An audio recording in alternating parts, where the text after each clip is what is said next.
విధంగా సంవత్సరానికి 15,000 చొప్పున 5 సంవత్సరాల దాకా ప్రతి కాపు మహిళకు జీవనోపాధి నిమిత్తం 350 కోట్ల బడ్జెట్లో కేటాయించడం జరిగింది. అయితే అధ్యక్ష, కాపుల సంక్షేమం కోసం అధ్యక్ష ఈ ప్రభుత్వము ఎంత కట్టుబడి ఉందనేది ఈ ఫిగర్స్ ద్వారా తెలుస్తుంది అధ్యక్ష. మనకు కాపు కమ్యూనిటీకి సంబంధించిన మరి అభ్యున్నత కోసం మరి ఫైనాన్షియల్ ఇయర్ 2019-20 3,254 కోట్లు ఖర్చు పెట్టడం జరిగింది అధ్యక్ష. 3,254 కోట్లు. 2,000 ప్రకటించగా 2,000 కాదని చెప్పి 3,254 కోట్లు 2019-20 ఖర్చు పెడితే ఈ ప్రభుత్వము 2020-21లో 4,085 కోట్లు ప్రతిపాదించడం జరిగింది అధ్యక్ష. ఇది దాదాపు 25% పెరుగుదలని చెప్పి కూడా చెప్పడం జరిగింది అధ్యక్ష. మరి హౌస్ ప్రైస్ విధానంలో కానీ రైతు భరోసాలో భాగంగా కానీ ఏ విధంగా చూసినా కూడా 4,085 కోట్లు ఈ సంవత్సరం అధ్యక్ష. మైనార్టీల సంక్షేమం 2019-20 ఆర్థిక సంవత్సరంలో ఆంధ్రప్రదేశ్ రాష్ట్ర మైనార్టీ ఆర్థిక సహకార సంస్థ ద్వారా మరి ఆంధ్రప్రదేశ్ రాష్ట్ర క్రైస్తవ అల్పసంఖ్యాక వర్గాల ఆర్థిక సంస్థ ద్వారా 15,830 మంది నిరుద్యోగ యువతకు శిక్షణకు అందించడం జరిగింది. ఇమాంలకు మౌజన్లకు ప్రభుత్వం వరుసగా 5,000 రూపాయలు 3,000 రూపాయలు నెలవారీగా గౌరవాభివృద్ధి చెల్లిస్తున్నది. గౌరవభృతి జెరూసలేం పుణ్యభూమికి చేపట్టే తీర్థయాత్రలకు అందించే సహాయాన్ని కూడా మేము పునరుద్ధరించాం. ఈ తీర్థయాత్రకు అందించే సబ్సిడీ మొత్తాన్ని కూడా 20,000 రూపాయల నుంచి 40,000కు పెంపుదల చేశాం. వైఎస్ఆర్ లానేస్తం మేనిఫెస్టోలో ఇచ్చిన వాగ్దానం ప్రకారం వైఎస్ఆర్ లానేస్తం ద్వారా జూనియర్ లాయర్లకు ప్రతి నెల 5,000 రూపాయలు స్టైపెండ్ ఇవ్వడం కోసం 12,75 కోట్లు కేటాయించడం జరిగింది. ప్రస్తుతం ఉన్న వసతి గృహాలు మరియు రెసిడెన్షియల్ విశ్వవిద్యాలయాలకు సంబంధించిన పథకాలు మొదటి ప్రాధాన్యత ఇస్తూ పై పథకాలు అమలు చేస్తున్నాం. షెడ్యూల్ కులాల సంక్షేమం కోసం 2020-21 ఆర్థిక సంవత్సరానికి గాను 15,735.68 కోట్లు కేటాయింపు ప్రతిపాదిస్తున్నాను. అన్ని గిరిజనాభివృద్ధి పథకాలకు సమర్థవంతంగా నిర్వహించడానికి గిరిజన ఉప ప్రణాళిక కింద 2020-21 ఆర్థిక సంవత్సరానికి 5,177.54 కోట్లు కేటాయింపు ప్రతిపాదిస్తున్నాను. 2020-21 ఆర్థిక సంవత్సరానికి గాను వెనుకబడిన తరగతి ఉప ప్రణాళిక నిమిత్తం అధ్యక్ష 2020-21 గాను 25,331.29 కోట్లు కేటాయింపు ప్రతిపాదిస్తున్నాను. 2020-21 ఆర్థిక సంవత్సరానికి గాను మైనారిటీ సంక్షేమం అధ్యక్ష 2,050.23 కోట్లు కేటాయింపు ప్రతిపాదిస్తున్నాను. 2020-21 ఆర్థిక సంవత్సరానికి గాను కాపు సామాజిక వర్గము సంక్షేమం కోసము 4,000 చిల్లర కోట్లు ఇప్పుడే చెప్పడం జరిగింది అధ్యక్ష. గ్రామ సచివాలయం, వార్డు సచివాలయం ప్రభుత్వం తన ముందు ఉంచుకునే అభివృద్ధి సంక్షేమ కార్యక్రమాల కార్యాచరణను ఈ కార్యాచరణ విధానాలను నిర్దేశిస్తాయి. సమాజంలోని పౌరులకు ప్రభుత్వం అందిస్తున్న సేవలు నాణ్యత, ఆ సేవలు అందించే ఉపకరణాల నాణ్యత మీద ఆధారపడి ఉంది. కానీ గ్రామ స్థాయిలో అత్యవసర సేవల, పౌర సేవల నిర్వహణకు దశాబ్దాలుగా చెప్పలేని స్తబ్దత, జడత్వం గూడు కట్టుకొని పోయాయి. ఈ స్తబ్దతను ఛేదించడం కోసం గ్రామ స్వరాజ్యాన్ని కలగన్న మహాత్ముని దార్శనికతను స్ఫూర్తిగా గౌరవనీయ ముఖ్యమంత్రి గ్రామ వార్డు సచివాలయం నెలకొల్పారు. ప్రభుత్వ సేవలను సాధారణ పౌరుడి ఇంటి గుమ్మం ముందు తీసుకుపోవడం ఈ సంస్థల ముఖ్య ఉద్దేశం. ప్రభుత్వ పాలనను సుపరిపాలన మరియు సుసాధ్యం చేసే దశగా ఈ సచివాలయాలు రూపుదిద్దుకోవాలన్నదే ప్రభుత్వ ఆకాంక్ష.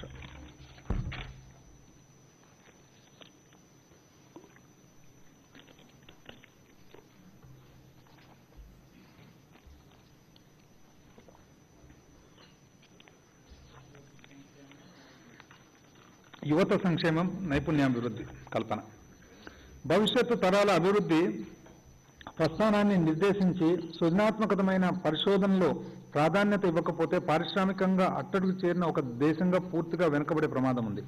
రాష్ట్రంలో పారిశ్రామిక ప్రగతి 1000 రేకులతో విచ్చుకోవడానికి ప్రభుత్వ ప్రయత్నాలు పునాదిరాళ్ళు అవుతాయని చెప్పి సందేహం లేదు. పారిశ్రామిక విప్లవంతోనే మానవ జాతి చరిత్ర కొత్త మలుపు తిరిగింది. ప్రజల సగటు ఆదాయము, జీవన ప్రమాణం అపూర్వమైన మార్పులను తీసుకొచ్చిన విప్లవం ఇది. విభజన తర్వాత ఆర్థికంగా కుదేలైన రాష్ట్రాన్ని గాడిన పెట్టేందుకు, పరిశ్రమలకు ప్రాణం పోయడానికి అత్యవసర రాష్ట్ర ప్రభుత్వం అమలు చేస్తున్న నూతన పారిశ్రామిక విధానం కొత్త చరిత్రను లిఖిస్తుంది. అయితే ఇక్కడ అధ్యక్ష ఒక విషయము సభకందరికీ, సభ ద్వారా ప్రజలందరికీ కూడా తెలియజేయాలని అనుకున్నాను అధ్యక్ష. మనకు నైపుణ్యాభివృద్ధి కానీ పై చదువులు చదువుకోవడం కానీ మన దేశంలో రాష్ట్రంలో పట్టుదల ఎలా ఉండాలనే దానికి ఒక నిదర్శనం అధ్యక్ష. 1973 సంవత్సరంలో మొట్టమొదటిసారిగా మరి ఒక శాటిలైట్ను పంపించాలని చెప్పి ఉపగ్రహాన్ని పంపించాలని చెప్పి భారతదేశము నిర్ణయించుకున్నప్పుడు అప్పట్లో పీనియా బెంగళూరులో పీనియా ఇండస్ట్రియల్ ఎస్టేట్లో అప్పటి సెంటర్ ఉండేదంట అధ్యక్ష. ఈరోజు దాని పేరు యుఆర్ రావు సెంటర్. అయితే అప్పట్లో జేమ్స్ ఫ్లెచర్ అని చెప్పేసి ఒక నాసాకు సంబంధించిన నేషనల్ ఏరోనాటికల్ ఏజెన్సీ ఏదైతే అమెరికాకు సంబంధించిన సంస్థ ఉందో వచ్చినప్పుడు భారతదేశంలో గమనించానంట అధ్యక్ష. గమనిస్తే అప్పట్లో రాకెట్కు శాటిలైట్కు సంబంధించిన కొన్ని పరికరాలు సైకిల్ మీద కొన్ని ఎద్దుల బండి మీద కూడా కొన్ని తీసుకొని మురికి మధ్యలో పక్కన ఉండే దుమ్ము ధూళి మధ్యలో తీసుకొని పోతే ఆయన అన్నాడంటే చూసి ఈ భారతదేశం వీళ్ళెప్పుడు మరి శాటిలైట్ పంపించగలుగుతారు, ఉపగ్రహాన్ని వీళ్ళెప్పుడు పంపిస్తారు, వీళ్ళంటూ ఒకవేళ పంపించగలిగితే నా కుడి చెవు కోసుకుంటానన్నారంట అధ్యక్ష. అయితే 73 కాకుండా 75 2 సంవత్సరాల్లోనే భారతదేశము ఆర్యభట్ట అనే రూపంలో మరి శాటిలైట్ను పైకి పంపించడం జరిగింది అధ్యక్ష. అటువంటి స్ఫూర్తితో మనకు స్కిల్ డెవలప్మెంట్ కానీ ఇక్కడ పిల్లల చదువులు కానీ పై చదువులు కానీ చెప్పి ఈ రాష్ట్రం తీసుకుంటుందని చెప్పి మీకు తెలియజేస్తా ఉన్నాను అధ్యక్ష. రాష్ట్రంలో వివిధ రకాల పరిశ్రమలకు అవసరమైన నైపుణ్యాలు ప్రస్తుతం అందుబాటులో ఉన్న మానవ వనరులు పెంపొందించే దిశగా చేపట్టవలసిన శిక్షణా కార్యక్రమాలు గుర్తించడం కోసం ప్రభుత్వం ఒక సమగ్ర విశ్లేషణ చేపట్టింది. తద్వారా ఆంధ్రప్రదేశ్లో నెలకొల్పబడుతున్న వివిధ పరిశ్రమలకు నిపుణులైన కార్మిక శక్తిని సమకూర్చడంతో పాటు స్థానికులకు ఉద్యోగ అవకాశాల కల్పన మరింత మెరుగుపరచడం సాధ్యమవుతుంది. ఈ దిశగా ప్రభుత్వం Andhra Pradesh employment of local candidates in the industry factories act 2019 తీసుకొచ్చింది. దీని ద్వారా పరిశ్రమలో 75% ఉద్యోగాలు స్థానికులకు చెందుతాయి. రాష్ట్రంలో ప్రస్తుతం నెలకొల్పిన రానున్న రోజుల్లో నెలకొల్పనున్న పరిశ్రమలు తమ ఉద్యోగాల్లో 75% స్థానికులకు ఇవ్వడం తప్పనిసరి. రాష్ట్రంలో తిరుపతిలో ఒక స్కిల్ విశ్వవిద్యాలయంతో పాటు 30 స్కిల్ కళాశాలలు కూడా నెలకొల్పడానికి ప్రతిపాదించడమైనది. ఈ కళాశాలలో ప్రతి ఒక్క పార్లమెంట్ నియోజకవర్గంలోనూ ఒక్కొక్కటిగా చొప్పున ఏర్పాటవుతాయి. వీటితో పాటు 4 ట్రిపుల్ ఐటీల్లోనూ పులివెందుల్లోని జేఎన్టీయూలోనూ కూడా స్కిల్ కళాశాలలు నెలకొల్పబడతాయి. ఈ కార్యక్రమం నిమిత్తం ఈ రంగానికి ఆర్థిక సంవత్సరానికి మరి 856.62 కోట్లు కేటాయింపు ప్రతిపాదిస్తున్నాను. ఈ క్రమంలోనే అధ్యక్ష ఇంకొక విషయం కూడా తెలియజేయాలని అనుకుంటున్నాను. ఈరోజు పరిశ్రమ కానీ పట్టుదల కానీ ఏ విధంగా ఉండాలనేది 1907 సంవత్సరం అధ్యక్ష. 1907 సంవత్సరంలో అప్పటికి భారతదేశంలో ఇంకా స్టీల్ తయారీ లేదు. జంషెడ్జీ నూసుర్వాంజీ టాటా అని చెప్పేసి టాటా సంస్థల్లో పెద్ద మనిషి స్టీల్ తయారు చేయాలని చెప్పి లండన్కు పోతాడు అధ్యక్ష. లండన్కు పోయిన తర్వాత తాను ఒక కన్సల్టెంట్ దగ్గరికి పోతాడు. స్టీల్ ఫ్యాక్టరీ పెట్టాలి అంటే ఏం చేస్తారు మీరు స్టీల్ భారతదేశంలో అంటే స్టీల్ తయారు చేసిన తర్వాత బ్రిటిష్ రైల్వేస్కు సప్లై చేయాలి అని. అప్పుడు ఆ కన్సల్టెంట్ దగ్గర సర్ ఫ్రెడరిక్ ఆప్కాట్ అని చెప్పి ఎవరైతే ఆ లండన్ రైల్వేకు సంబంధించిన బ్రిటిష్ రైల్వేకు సంబంధించిన చీఫ్ కమిషనర్ ఉంటాడంట అధ్యక్ష. ఆయన చూసి నవ్వుకుంటూ భారతదేశంలో మీరు స్టీల్ తయారు చేస్తారా అంటే అవును తయారు చేయాలని నేను వచ్చిండేది ఇక్కడ ఫ్యాక్టరీ పెట్టేదానికంటే మీరంటూ బ్రిటిష్ రైల్వేస్కు సంబంధించిన స్టీల్ తయారు చేయగలిగితే మీరు తయారు చేసిన ప్రతి పౌండ్ స్టీల్ నేను తింటాను అని అన్నాయంట అధ్యక్ష.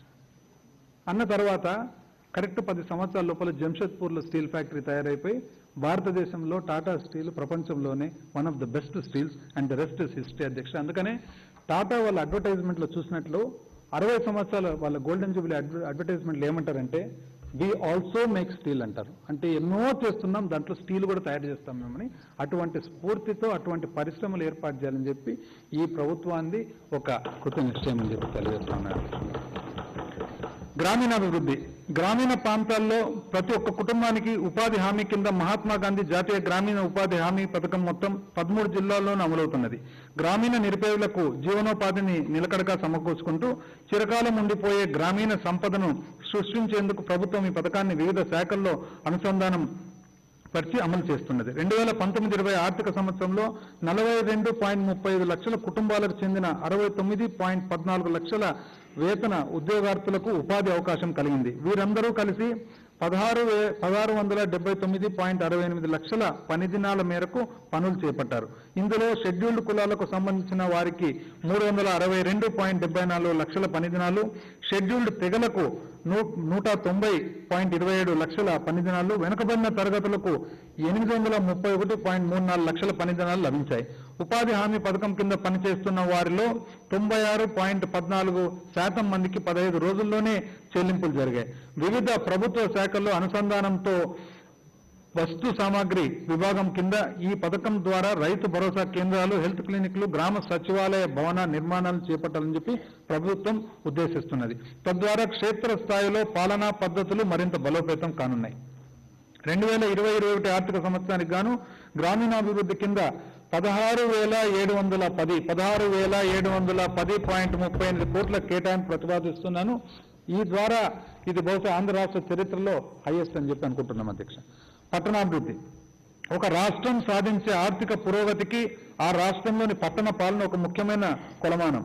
పట్టణ ప్రాంత స్థానిక సంస్థల ద్వారా అందే మొత్తం 110 పౌర సేవల్ని వార్డు సచివాలయాలు, వార్డు వాలంటీర్ల వ్యవస్థ ద్వారా అందించడం జరుగుతున్నది.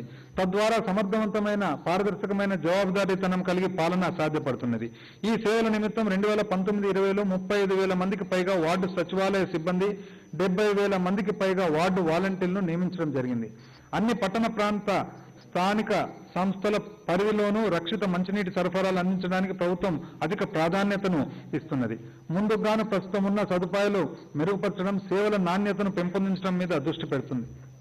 అమృత్, యుఐడిఎస్, ఎస్ఎంటి పథకాలు అనుసంధానం పరచడం ద్వారా Asian Infrastructure Investment Bank AIIB, హుడ్కో ద్వారా ఆర్థిక వనరుల సమకూర్చుకోవడం ద్వారా పట్టణ ప్రాంతాల్లో భూగర్భ డ్రైనేజు, మురుగునీటి ప్రక్షాళనకు, రక్షిత మంచినీటి సరఫరాకు సంబంధించిన ప్రాజెక్టులు ప్రభుత్వం అమలుపరుస్తుంది. రాజధాని ప్రాంత సామాజిక భద్రత నిధి కింద రాజధాని నగర ప్రాంతంలోని భూమి లేని నిరుపేద కుటుంబాలకు ఒక్కొక్కరికి నెలవారీగా పెన్షన్ 2,500 చొప్పున నేరుగా వారి ఖాతాలకు నగదు బదిలీ జరుగుతున్నది. 2019 డిసెంబర్ దాకా 20,092 మంది పెన్షనర్లకు 52.50 కోట్లు పంపిణీ జరిగింది. సాగునీటి వనరులు. ఆంధ్రప్రదేశ్ వంటి వ్యవసాయక ఆర్థిక వ్యవస్థ పురోగతి చెందడానికి సాగునీటి వనరుల కల్పన తప్పనిసరి. ఇందుకు గాను ప్రభుత్వం జలయజ్ఞం కింద చేపట్టిన ప్రస్తుతం నిర్మాణంలో ఉన్న అన్ని ప్రాజెక్టులను త్వరగా పూర్తి చేయడానికి, నదుల అనుసంధానానికి, భూగర్భ జలవనరులకు సక్రమంగా వినియోగించడానికి చర్యలు చేపడుతున్నది. తద్వారా రాష్ట్రంలోని అన్ని జిల్లాలకు తగినంత సాగునీరు అందించాలని ప్రయత్నిస్తున్నది. ఆంధ్రప్రదేశ్ రాష్ట్రానికి జీవధార అని చెప్పదగ్గ పోలవరం ప్రాజెక్టును పూర్తి చేయడానికి ప్రభుత్వం అత్యధిక ప్రాధాన్యం ఇస్తుంది. ఐ రిపీట్ అధ్యక్ష, ఆంధ్రప్రదేశ్ రాష్ట్రానికి జీవధార అని చెప్పదగ్గ పోలవరం ప్రాజెక్టు పూర్తి చేయడానికి ప్రభుత్వం అత్యధిక ప్రాధాన్యం ఇస్తుంది. ఒకవైపు రాయలసీమ తీవ్ర దుర్భిక్ష పరిస్థితులు పదే పునరావృతమవుతూ ఉండగా కృష్ణానది నుండి మనకు కేటాయించబడిన మన వాటా నీళ్లని మనం వాడుకోలేకపోవడం ఒక వైరుధ్యం. కృష్ణానదికి వరదలు సంభవించే కొద్దిపాటి కాల వ్యవధిలోనే ఆ జలాల్లో మన వాటా నుండి పొందడానికి, చెన్నై నగరపు దాహార్తి తీర్చడానికి మనం ఇచ్చిన వాగ్దానాన్ని నెరవేర్చుకోవడానికి రాయలసీమ దుర్భిక్ష నివారణ మిషన్ ఏర్పాటైంది. ఐ రిపీట్ వన్స్ అగైన్ అధ్యక్ష, రాయలసీమ దుర్భిక్ష నివారణ మిషన్ ఏర్పాటైంది. ఈ పథకం రాష్ట్ర ప్రజలకు, ముఖ్యంగా రాయలసీమకు వరం అని చెప్పవచ్చు అధ్యక్ష. అలాగే గోదావరి, పెన్నా నదులు అనుసంధానంతో పాటు పల్నాడు రైతుల సంక్షేమార్థం వెరకశిలపూడి ఎత్తిపోతుల పథకం వైఎస్ఆర్ పల్నాడు దుర్భిక్ష నివారణ మిషన్లో విలీనం చేయడం జరుగుతుంది. ఐ రిపీట్ అధ్యక్ష, పల్నాడు రైతుల సంక్షేమము, గోదావరి, పెన్నా నదుల అనుసంధానము, వరకశిలపూడి ఎత్తిపోతుల పథకాన్ని వైఎస్ఆర్ పల్నాడు దుర్భిక్ష నివారణ మిషన్లో విలీనం చేయడం జరుగుతుంది. జగ్జీవన్ రామ్ ఉత్తరాంధ్ర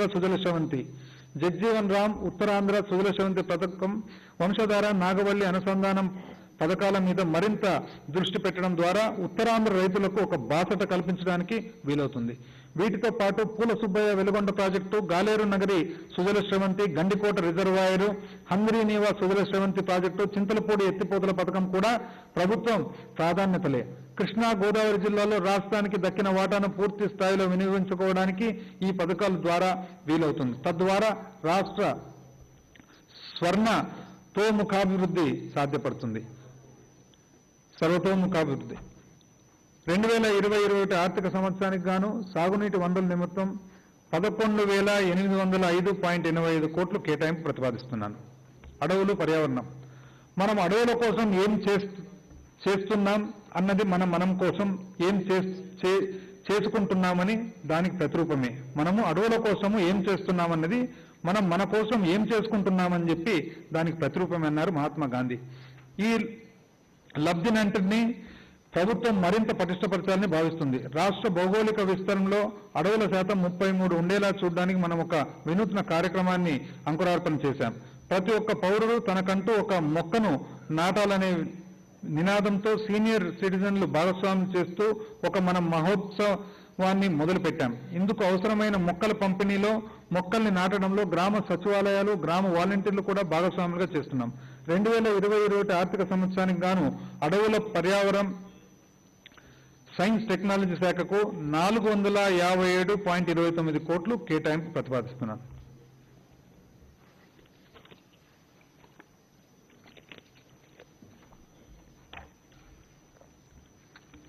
రవాణా, రహదారి సదుపాయాలు. తాను ఇచ్చిన వాగ్దానాలని నెరవేర్చుకుంటూ మన ప్రభుత్వం ఆంధ్రప్రదేశ్ రాష్ట్ర రోడ్డు రవాణా సంస్థకు చెందిన ఉద్యోగులందరినీ ప్రభుత్వంలో విలీనం చేస్తూ వారిని కొత్తగా ఏర్పరిచిన పబ్లిక్ ట్రాన్స్పోర్ట్ డిపార్ట్మెంట్ పదవిలోకి తీసుకొచ్చింది. ఏపీఎస్ఆర్టీసీ అధ్యక్ష చారిత్రాత్మక నిర్ణయం. విశాఖపట్నం మెట్రోపాలిటన్ ప్రాంతంలో రవాణా సదుపాయాల్ని మెరుగుపరచడం కోసం 140.11 కిలోమీటర్ల పొడవు గల మాస్ ర్యాపిడ్ ట్రాన్సిట్ సిస్టమ్ను అభివృద్ధి పరచడానికి ప్రభుత్వం నిర్ణయించింది. తద్వారా విశాఖపట్నానికి ఉత్తరాన అభివృద్ధి చెందుతున్న భోగాపురం విమానాశ్రయం ప్రాంతం నుండి దక్షిణాన గల అనకాపల్లి వరకు రహదారి సదుపాయం మరింత అభివృద్ధి చెందుతుంది. 140.11 కిలోమీటర్ల మేరకు ఏర్పడనున్న ఈ రహదారిలో 79.91 కిలోమీటర్ల మేరకు కారిడోర్లో లైట్ మెట్రో రైల్ సిస్టమ్ అభివృద్ధి కోసం, మిగిలిన 60.20 కిలోమీటర్ల మేరకు కారిడోర్లు catenary free modern tram metro light system కోసం వినియోగించబడతాయి. రవాణా రంగానికి 2020-21 ఆర్థిక సంవత్సరానికి 6,588.63 కోట్లు కేటాయింపు ప్రతిపాదిస్తున్నాను. రాష్ట్రంలో రాష్ట్ర రహదారులు, జిల్లా రహదారులు, గ్రామీణ రహదారులను ఎప్పటికప్పుడు ఉన్నతీకరించడానికి, అభివృద్ధి పరచడానికి, వెడల్పు చేయడానికి ప్రభుత్వం ఎన్నో పనులు చేపడుతున్నది. ఇందుకు బడ్జెట్ కేటాయింపులతో పాటు నాబార్డు నుండి ఇతర సంస్థల నుండి నిధులను సమకూర్చుకుంటున్నది. 2019-20 ఆర్థిక సంవత్సరంలో 256 కిలోమీటర్ల మేరకు జాతీయ రహదారులను అభివృద్ధి పరచడంలో పాటు 3 వంతెనల నిర్మాణం కూడా జరిగింది. సిఆర్ఎఫ్ పథకం కింద 505 కిలోమీటర్ల మేరకు రహదారిని అభివృద్ధి పరిచారు. వీటితో పాటు 2020-21 ఆర్థిక సంవత్సరంలో మరొక 700 కిలోమీటర్లు రహదారిని అభివృద్ధి పరచడానికి ప్రతిపాదించడమైనది. న్యూ డెవలప్మెంట్ బ్యాంక్ ఆర్థిక సహాయంతో 70-30 నిష్పత్తితో ఖర్చులు భరించే పద్ధతి మీద ప్రభుత్వం 2 ప్రాజెక్టులు మొదలుపెట్టింది. ఇందులో Andhra Pradesh road and bridges reconstruction project రాష్ట్ర రహదారుల్ని, వంతెనల్ని అభివృద్ధి పరచడం మీద దృష్టి పెడుతుంది. అలాగే Andhra Pradesh mandal connectivity and rural connectivity improvement project జిల్లా, మండల, కేంద్ర కార్యాలయాల మధ్య 2 వరుసల రహదారి వ్యవస్థను మెరుగుపరచడానికి ప్రయత్నాలు చేస్తున్నది. ఇందుకు గాను రోజుకి 2000 PCUల కంటే ఎక్కువ ప్యాసింజర్ కార్ యూనిట్స్ అధ్యక్ష ఒక రోడ్డులో 2000 కంటే ఎక్కువ ఉన్న రహదారులను ఎంపిక చేయడం జరుగుతుంది. ఈ 2 పథకాల ద్వారా మొత్తం 3,104 కిలోమీటర్ల పొడవు గల రహదారులను, 479 వంతెనలను నిర్మించడం లక్ష్యంగా పెట్టుకోవడం జరిగింది. మౌలిక సదుపాయాలకు కల్పన. నానాటికి పెరుగుతున్న సరుకుల రవాణా అవసరం దృష్టిలో పెట్టుకుని రామాయపట్నం దగ్గర ఉన్న గ్రీన్ఫీల్డ్ రేవు పట్టణానికి అభివృద్ధి పరచాలని ఆంధ్రప్రదేశ్ రాష్ట్ర ప్రభుత్వం ప్రతిపాదిస్తున్నది. ఈ విధంగా ప్రతిపాదిస్తున్న రేవుపట్నం పృష్ఠభూమిలో ఆంధ్రప్రదేశ్ చెందిన ప్రకాశం, గుంటూరు, కర్నూలు జిల్లాల, తెలంగాణకు చెందిన మహబూబ్ నగర్, నల్గొండ, రంగారెడ్డి జిల్లాలు ఉన్నాయి. ఈ రేవు పట్టణాన్ని ల్యాండ్ లార్డ్ మోడల్ అభివృద్ధి పరుస్తాం. ఇక్కడ సముద్ర తీరానికి ఎదురుగా ఒక ఆర్టిఫిషియల్ డీప్ హార్బర్ ను నిర్మించడం జరుగుతుంది. దీని వెనుక బ్రేక్ వాటర్స్ రక్షణ ఉంటుంది. ఈ రేవు పట్టణానికి నావలు రావడానికి వీలుగా 14 కిలోమీటర్ల పొడవైన కాలువ ఉంటుంది. ఇందులో 65,000 DWT బరువు గల మోయగల నౌకలు ప్రయాణించవచ్చు. ఈ రేవు పట్టణ నిర్మాణం మొదటి దశలో 802 ఎకరాల పరిధిలో 4 బెర్తులకు 3,736 కోట్ల అంచనా వ్యయంతో నిర్మాణాలు చేపట్టబడతాయి. అలాగే భావనపాడు రేవు పట్టణం కూడా ల్యాండ్ లార్డ్ మోడల్ తరాలోనే నిర్మించబడుతుంది. అక్కడ 800 ఎకరాల పరిధిలో మొదటి దశలో 3 బెర్తులు 3,200 కోట్ల అంచనా వ్యయంతో అభివృద్ధి జరుగుతుంది. ఈ రేవు పట్టణానికి 1,25,000 DWT బరువు మోయగల నౌకలు సరుకులు రవాణా చేపడతాయి. విశాఖపట్నం అంతర్జాతీయ విమానాశ్రయాన్ని PPP పద్ధతిలో భోగాపురం వద్ద అభివృద్ధి చేయడానికి ప్రణాళిక రూపొందించడమైంది. ఈ విమానాశ్రయం సుమారు 2,203 ఎకరాల పరిధిలో నెలకొల్పబడుతుంది. ఇందులో 1,910 ఎకరాల మేరకు విమానాశ్రయం సదుపాయాలు, 293 ఎకరాల మేరకు వాణిజ్య నివాస సముదాయాలు ఉంటాయి. వీటితో పాటు విమాన నిర్వహణ, మరమ్మతులు మొదలైన అంశాలతో పాటు ఒక ఏవియేషన్ అకాడమీ కూడా తప్పనిసరిగా నెలకొల్పబడుతుంది. ఇందులో అభివృద్ధి అవసరాల కోసం 500 ఎకరాల మేరకు ప్రభుత్వం ఆధీనంలో ఉంది. వాస్తవానికి అధ్యక్ష, ఇదే అగ్రిమెంటు, ఇదే కంపెనీ గత ప్రభుత్వము చేసుకున్న తర్వాత, ఈ ప్రభుత్వం వచ్చిన తర్వాత గౌరవ ముఖ్యమంత్రి గారు ఆ అగ్రిమెంట్ను రివ్యూ చేసి 500 ఎకరాలు ఇంతకు ముందు ప్రభుత్వము కేటాయించిన దాంట్లో 500 ఎకరాలు తిరిగి రాష్ట్ర ప్రభుత్వం కోసము తిరిగి తీసుకోవడం జరిగిందని చెప్పి ఈరోజు గర్వంగా మీకు తెలియజేస్తా ఉన్నా అధ్యక్ష. ఎనర్జీ రంగం రాష్ట్రంలో వినియోగదారులందరికీ 24 గంటలు 7 దినాలు చొప్పున చౌక ధరకు నాణ్యమైన విద్యుత్ సరఫరా అందించాలనేది ప్రభుత్వ ఉద్దేశం. కానీ ఈ ప్రభుత్వం అధికార బాధ్యత చేపట్టాక విద్యుత్ రంగం పరిస్థితుల్ని పరిశీలిస్తే అవి మామూలుగా ప్రజలు భావిస్తున్నట్లుగా కాక తీవ్ర సంక్షోభంలో కూడుకుపోయి కనబడ్డాయి. దాదాపు 20,000 కోట్ల మేరకు విద్యుత్ కొనుగోలు బకాయిలు పోగుపడ్డాయి. వీటితో పాటు 29,147 కోట్ల మేరకు డిస్కాంల నష్టాలు, 29,147 కోట్ల నష్టాలు అధ్యక్ష డిస్కాంలవి. 15,500 కోట్ల మేరకు డిస్కాంలకు ప్రభుత్వం చెల్లించవలసిన బకాయిలు కూడా పేరుకుపోయి కనబడ్డాయి. ఇంత తీవ్ర ఆర్థిక సంక్షోభము ఎదురైనప్పటికీ మేము విద్యుత్ శక్తి రంగం కుప్పకూలిపోకుండా నిలబెట్టగలిగాం. 2019-20 ఆర్థిక సంవత్సరంలో 13,000 కోట్ల మేరకు నిధులు విడుదల చేశాం. 13,000 కోట్ల అధ్యక్ష ఒకటే సంవత్సరంలో. ఈ మొత్తం గత 5 సంవత్సరాల్లో విద్యుత్ రంగానికి విడుదల చేసిన నిధులన్నిటికన్నా కూడా ఎక్కువ. 5 సంవత్సరాల గత ప్రభుత్వము విద్యుత్ శక్తి డిపార్ట్మెంట్కి ఎంత రిలీజ్ చేశారో అంతకంటే ఒకటే సంవత్సరంలో ఎక్కువ చేయడం జరిగిందని చెప్పి తెలియజేస్తా ఉన్నాను అధ్యక్ష. ఈ మొత్తం గత 5 సంవత్సరాలు విద్యుత్ శక్తి రంగంలో 75% కన్నా ఎక్కువ వ్యయం ప్రధానంగా విద్యుత్ కొనుగోలుకు సంబంధించిన ఖర్చులే. కాబట్టి అన్నిటికన్నా ముందు గతంలో చేపట్టిన విద్యుత్ కొనుగోలు ఒప్పందాల్లో ఎక్కడికెక్కడ అధిక ధరలకు ఒప్పందాలు కుదుర్చుకున్నారో వాటినన్నింటినీ ప్రభుత్వం సమీక్షిస్తుంది. ఐ రిపీట్ వన్స్ అగైన్ అధ్యక్ష, గతంలో ఎక్కడికక్కడ అధిక ధరలు కొనుగోలు ఒప్పందాలు ఉన్నాయో అవన్నీ కూడా కుదుర్చుకుంటే వాటిని ప్రభుత్వం సమీక్షిస్తుంది అధ్యక్ష.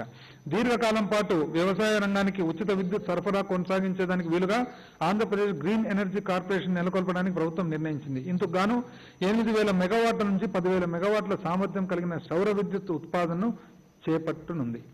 8,000 నుంచి 10,000 మెగావాట్లకు సంబంధించిన సౌర విద్యుత్ ఏర్పాటు చేయాలన్నది అధ్యక్ష. దాని ద్వారా పర్మనెంట్ గా మనం రైతులకు ఏదైతే ఉచిత విద్యుత్ ఇవ్వదలుచుకున్నామో అవన్నీ కూడా మరి చూసుకునేటట్లు అధ్యక్ష. రాష్ట్ర విభజన అనంతరం మన ఇంధన భద్రత కుంటుపడింది. ఇందుకు కారణం మన బొగ్గు గనులను జల విద్యుత్ ఉత్పాదక సామర్థ్యాన్ని కోల్పోవలసి రావటమే. దీనివల్ల ప్రభుత్వం ఇతర రాష్ట్రాల్లో తన బొగ్గు గనులను సమకూర్చుకోవడం కోసం, అలాగే భవిష్యత్తు అవసరాలు దృష్టిలో పెట్టుకుని విద్యుత్ ఉత్పాదన వ్యయాన్ని తగ్గించడం కోసం ప్రయత్నాలు మొదలుపెట్టి ఉంది. అంతేకాక వ్యవసాయక అవసరాలకు అందించే విద్యుత్ నాణ్యతను మెరుగుపరచడం కోసం గ్రామీణ ప్రాంతాల్లో ఫీడర్ సపరేషన్ కూడా మొదలుపెట్టింది. 2020-21 ఆర్థిక సంవత్సరానికి గాను విద్యుత్ శక్తి రంగానికి 6,984.73 కోట్లు 6,984 కోట్లు కేటాయింపు ప్రతిపాదిస్తున్నారు. పరిశ్రమలు ఆర్థికాభివృద్ధితోనూ ఉద్యోగ కల్పనతోనూ అందరికీ చోటు దక్కే విధంగా ప్రభుత్వం ప్రయత్నిస్తుంది. రాష్ట్రంలో వస్తువుల తయారీ, వ్యవసాయక ఆహార పదార్థాల ప్రాసెసింగ్, జౌళి వస్త్ర పరిశ్రమ, ఆటోమొబైల్ వస్తువుల తయారీ, ఖనిజాల మీద ఆధారపడిన పరిశ్రమలు, రక్షణ రంగం, గగనతలం, ఎలక్ట్రానిక్స్, బయోటెక్నాలజీ, పెట్రోలియం, రసాయనాల రంగాలు పెద్ద ఎత్తున పెట్టుబడులను ఆకర్షించే అవకాశం ఆంధ్రప్రదేశ్ రాష్ట్రానికి ఉంది. రాష్ట్రంలో పెట్టుబడులు పెట్టడానికి ముందుకు వచ్చే వారికి అవసరమైన అన్ని రకాల పారిశ్రామిక అనుమతులు మంజూరు ఒక్కచోటనే లభించేలా ఒక సింగిల్ డెస్క్ పోర్టల్ను బలోపేతం చేయడం ద్వారా రాష్ట్ర ప్రభుత్వం పెట్టుబడులకు అనుకూలంగా వాతావరణాన్ని బలపరుస్తున్నది. 2020 మార్చి 31 నాటికి 31,202 సూక్ష్మ, చిన్న తరహా, మధ్య తరహా పరిశ్రమల కోసం సింగిల్ డెస్క్ పోర్టల్ దరఖాస్తు చేరాయి. వీటి ద్వారా 1,07,583 మందికి ఉద్యోగ అవకాశాలు కల్పించడం పెట్టుబడులు 9,842 కోట్ల మేరకు కనిపిస్తున్నాయి. అలాగే 55,368 మందికి ఉద్యోగ అవకాశాలు కల్పించగల 37,582 కోట్ల మేరకు పెట్టుబడులతో 2029 భారీ మెగా పరిశ్రమల స్థాపన కోసం కూడా దరఖాస్తులు నమోదయ్యాయి. 2020 మార్చి 31 నాటికి ఆయా విజ్ఞప్తులకు అవసరమైన అనుమతులన్నీ 21 రోజుల వ్యవధిలో 99.05% SLAతో మంజూరవుతున్నాయి. 2020 ఏప్రిల్ మాసంతానికి 13,122 సూక్ష్మ చిన్న మధ్యతర పరిశ్రమలు స్థాపించబడ్డాయి. 2,503 కోట్ల మేరకు పెట్టుబడులు కలిగిన ఈ పరిశ్రమల ద్వారా 63,897 మందికి ఉద్యోగ అవకాశాలు లభ్యమవుతాయి. అదేవిధంగా 36,810కి ఉద్యోగ అవకాశాలు కల్పించిన 39 భారీ మెగా పరిశ్రమకు సంబంధించిన 39 యూనిట్లకు 24,170 కోట్ల పెట్టుబడులతో నెలకొల్పబడ్డాయి. అధ్యక్ష, సూక్ష్మ చిన్న మధ్యతర పరిశ్రమలను MSME ప్రోత్సహించే దిశగా మొదటి అడుగుగా ప్రభుత్వము వన్ టైం రీస్ట్రక్చరింగ్ OTR పథకాన్ని ప్రవేశపెట్టింది. డాక్టర్ వైఎస్ఆర్ నవోదయం పేరిట ప్రారంభించిన ఈ పథకం MSMEలు అభివృద్ధి చెందడానికి తగిన వాతావరణాన్ని ఏర్పాటు కోసం ఉద్దేశించబడింది. గత ప్రభుత్వం MSMEలకు ఇవ్వవలసిన ప్రోత్సాహకాలు చెల్లింపు చేరకపోవడం వలన తగిన పెట్టుబడి లేక చాలా పరిశ్రమలు కష్టాల్లో ఉన్నాయి. ఈ సమయంలో పరిశ్రమలను ఆదుకోవడానికి మన ప్రభుత్వం రీస్టార్ట్ ప్యాకేజ్ మంజూరు చేసింది. ఈ ప్యాకేజ్ కింద 904.89 కోట్లు 11,238 MSMEలకు తయారీ మరియు అనుబంధ యూనిట్లకు ప్రోత్సాహకాలుగా బకాయిలను 2 దశలుగా ఇవ్వటం. పాత బకాయిలు అధ్యక్ష, పాత ప్రభుత్వము దాదాపు 3 సంవత్సరాల పైన పెట్టిన బకాయిలు ఈ ప్రభుత్వము మొట్టమొదటి సంవత్సరంలో 904 కోట్లు 11,238 MSMEలకు ఉపయోగపడేట్టుగా రిలీజ్ చేయడం జరిగింది అధ్యక్ష. మరియు అనుబంధ యూనిట్లకు బకాయిలు 2 దశల్లో ఇవ్వటం. ఒప్పందం కుదుర్చుకునే డిమాండ్ బదులుగా కొంత స్థిర డిమాండ్ 3 నెలల పాటు ఏప్రిల్ 2020 నుండి జూన్ 2020 వరకు చెల్లించడం, మూలధన రుణాలు మరియు మార్కెట్ అందుబాటులో ఉంచటం లాంటివి ఉన్నాయి. మనము కలకన్నట్టుగా కడపలో కొత్త స్టీల్ ప్లాంట్ తయారీ నిమిత్తం కొత్త స్టీల్ ప్లాంట్ తయారీ నిమిత్తం ఆంధ్రప్రదేశ్ హైగ్రేడ్ స్టీల్ లిమిటెడ్ను కంపెనీల చట్టం 2013 కింద ప్రారంభించింది. ఈ సంస్థ 100% ఆంధ్రప్రదేశ్ ప్రభుత్వం యాజమాన్యంలో ఉంది. అలాగే NMDCతో ఒప్పందం చేసుకున్నాం. ఆంధ్రప్రదేశ్ రాష్ట్రంలో పారిశ్రామిక అభివృద్ధి నిమిత్తం 2020-21 ఆర్థిక సంవత్సరానికి 2,075.56 కోట్ల కేటాయింపు ప్రతిపాదిస్తున్నాను. పర్యాటక రంగం. పర్యాటకుల్ని రాష్ట్రానికి ఆకర్షించే విధంగా ముఖ్య పర్యాటక స్థలాలను సమగ్రంగా అభివృద్ధి చేయడం కోసం ప్రభుత్వ చర్యలు చేపట్టింది. జాతీయ పర్యాటక పటం పైన ఆంధ్రప్రదేశ్ సుస్థిర స్థానాన్ని సముపార్జించడం కోసం హోటల్ రంగంలోనూ రిసార్ట్ రంగంలోనూ పెట్టుబడులను ప్రభుత్వం ప్రోత్సహిస్తున్నది. అగ్రిగోల్డ్ స్కామ్ బాధితుల పరిహారం. గౌరవనీయ ముఖ్యమంత్రి వారి పాదయాత్ర సందర్భంగా తనను కలుసుకున్న అగ్రిగోల్డ్ స్కామ్ బాధితులను న్యాయం చేస్తానని హామీ ఇచ్చారు. ఈ హామీ నెరవేర్చడంలో భాగంగా రాష్ట్రంలోని అగ్రిగోల్డ్ డిపాజిటర్లకు 264 కోట్ల మేరకు పరిహారాన్ని చెల్లించడం జరిగింది. 2020-21 ఆర్థిక సంవత్సరానికి గాను అగ్రిగోల్డ్ స్కామ్ బాధితులకు 200 కోట్ల కేటాయింపు ప్రతిపాదిస్తున్నాను. శాంతి భద్రతలు. పోలీస్ సిబ్బంది సంక్షేమంలో భాగంగా గ్రూప్ పర్సనల్ ప్రమాద బీమా పరిమితిని ప్రస్తుతం ఒక్కొక్కరికి 13 లక్షలు ఉన్నదాన్ని ఒక్కొక్కరికి 20 లక్షలుగా పెంచడం జరిగింది. 13 లక్షల నుంచి బీమా 20 లక్షలకు పెంచడం జరిగింది అధ్యక్ష.